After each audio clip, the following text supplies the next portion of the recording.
ای بلوچانی جان من دل برنا چمک سیاه شب روشن ساز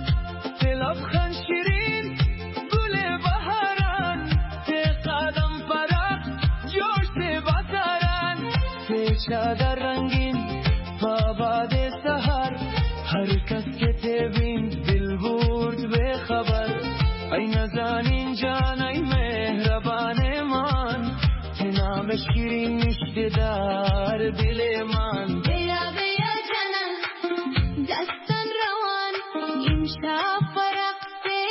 بلوچی شوان تینا گوادا دل لرزنه چمک منی جانا سوزنه ای بلوچانی دختر شهزادی منی تی حسن زیبا روشن جهانی بیار افکن ای جان شیرین تینا زمانی دل بود به زمین ای بلوچانی دختر گل صحرا تی چمک جادو لبخند دریا بیا بیا ای دلبر من تی غمستان شد منی جان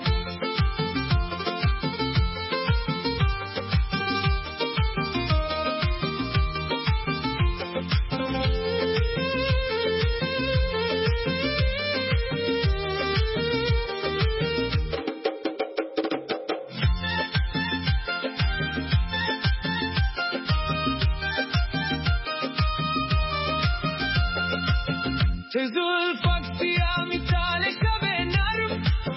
تی آواز شیرین دل آدم گرم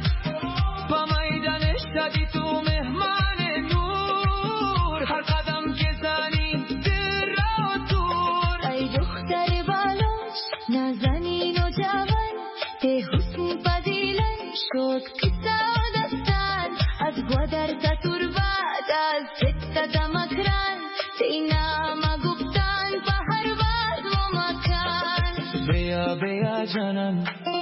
دستن روان امشب برقص بلوچی شوان ای ناز و عطر دل لرزنه ای چمک منی جانا سوزنه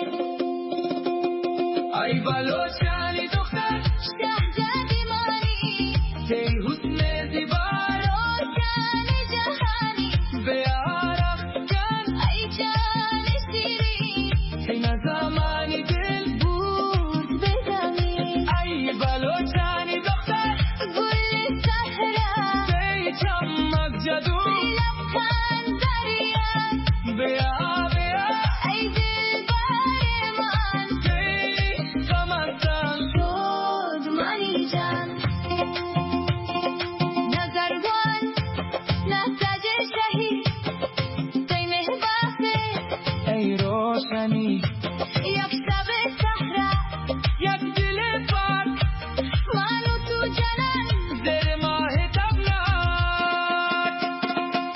ای بلوچانی دختر شهزادی منی تی حسن زیبا روشن جهانی بیار افکن ای جان شیرین تینا زمانی